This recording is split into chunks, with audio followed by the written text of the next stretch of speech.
O massacre ocorrido em uma escola de Suzano, São Paulo, colocou em evidência o submundo da internet. Os assassinos frequentaram por meses um fórum de debates na chamada Dark Web, um ambiente de difícil rastreamento onde internautas anônimos publicam e buscam conteúdos que vão de trabalhos acadêmicos à encomenda de crimes. A morte de 5 estudantes e 2 professoras foi planejada e também comemorada por algumas pessoas em um fórum secreto na internet. Aparentemente, nessas conversas que se desenrolam no mundo virtual, os crimes de ódio encontram força e incentivo. E, para a polícia e a justiça, combater e punir esses atos tem sido um desafio. Alguns de nós acessam a internet para coisas do cotidiano. Outros acessam para uma atividade nada inofensiva, a propagação de discursos de ódio. Esses discursos podem significar os primeiros passos para a prática de crimes. Um evento recente que parece ter motivação no preconceito é a tragédia de Suzano. 2 jovens armados entraram atirando em uma escola, matando 7 pessoas. Há indícios de que o ataque foi arquitetado na internet, mais especificamente em grupos de debates secretos. Igor está pesquisando a narrativa dos integrantes desses fóruns, que são chamados de chans, uma abreviação do termo inglês channel, que significa canal. São tópicos que eles vão discutindo infinitamente sobre determinadas coisas. E os discursos são bem pesados mesmo. Discurso de ódio. O crime de ódio é aquele praticado contra pessoas, motivado pelo fato de a vítima pertencer a determinada raça, etnia, cor, origem territorial, sexo, identidade de gênero, religião, ideologia ou condição social, física ou mental. É mais que um crime individual. Atenta contra toda a sociedade. Na maioria das vezes, essas conversas não ficam expostas ao grande público. Acontecem em um ambiente secreto, de difícil acesso, na chamada Dark Web. A internet se divide em camadas. É como um iceberg.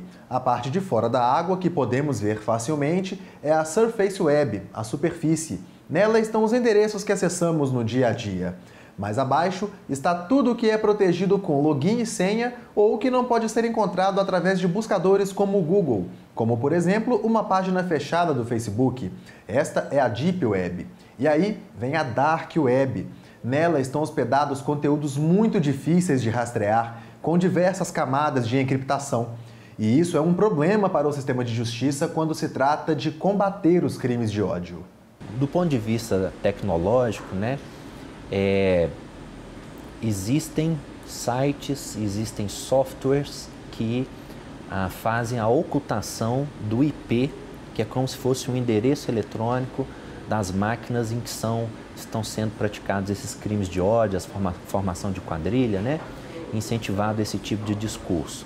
De acordo com o professor, rastrear os criminosos pode depender de acordos internacionais.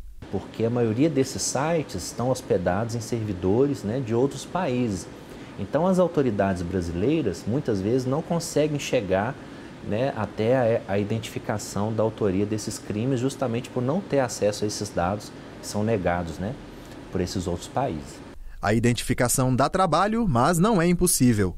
Em maio de 2018, Marcelo Vale Silveira Melo, responsável pelo Fórum Dogola Chan, foi condenado a 41 anos de prisão pelos crimes de racismo, terrorismo e divulgação de pedofilia, todos cometidos pela internet. Antes do Marco Civil da Internet, em 2014, e da Lei Antiterrorismo, de 2016, ataques desse tipo só podiam ser enquadrados em crimes contra a honra ou injúria racial. As penas previstas para estes crimes variavam de 6 meses a 3 anos. A punibilidade podia até ser extinta se o agressor se retratasse. Atualmente, 2 projetos de lei pedem tipificação específica para crimes de ódio e punição mais severa. No Dogola Chan, internautas anônimos compartilhavam mensagens discriminatórias e violentas que tinham como alvo mulheres, nordestinos e homossexuais. Comportamento semelhante ao que Igor encontrou durante pesquisa do doutorado, ao ingressar em fóruns e grupos extremistas de WhatsApp. E a discussão deles é super com vocabulário de cruzadas, é matar os hereges, anti-muçulmano, como se fizesse sentido ser anti-islâmico no Brasil, Assim, é 0,3% da população que é islâmica. Vamos proteger a civilização ocidental da degeneração, esse discurso mesmo. E a degeneração é o quê? O feminismo, é o liberalismo, é o comunismo, é o socialismo, é a esquerda. é qualquer coisa que seja moderna, é uma coisa super antimoderna em todos os aspectos. Vocabulário semelhante foi observado nas ameaças de ataque contra a Faculdade de Filosofia e Ciências Humanas da Universidade Federal de Minas Gerais. Nas mensagens, professores também foram ameaçados. Nesses fóruns, é comum que educadores sejam desqualificados. Naquele ambiente ali, eles desqualificam todo tipo de mediação tradicional de informações. Eles vão falar que um professor universitário está errado porque eles viram no YouTube um cara que falou coisa diferente. A imprensa mesmo, eles qualificam toda e qualquer imprensa que vai contra qualquer coisa que eles pensam, ela é comunista, ela é ateia, ela é secularista, ela é qualquer coisa. Episódios ocorridos na década de 1990 parecem se repetir nos dias de hoje. Apenas com uma diferença: a quantidade de denúncias.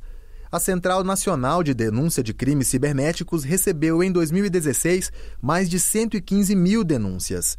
Em 2017, o número caiu quase pela metade, pouco mais de 60 mil. Além do desafio de fazer com que a sociedade se mobilize contra atos desta natureza, é preciso superar outros 2 obstáculos. O primeiro, equipar adequadamente os estados. Então é muito difícil, né, o setor de investigação, né, das polícias, do Ministério Público, acompanhar, né, na mesma velocidade o desenvolvimento, né, tecnológico que essas organizações utilizam para praticar os seus crimes. O outro, quebrar o paradigma de que a internet é terra sem lei, onde discursos de ódio ficam impunes. Você está praticando atos ilícitos e se for constatada, né, a prova, se for possível produzir a prova e identificar a autoria, a pessoa vai responder civilmente ou criminalmente por aquele ato.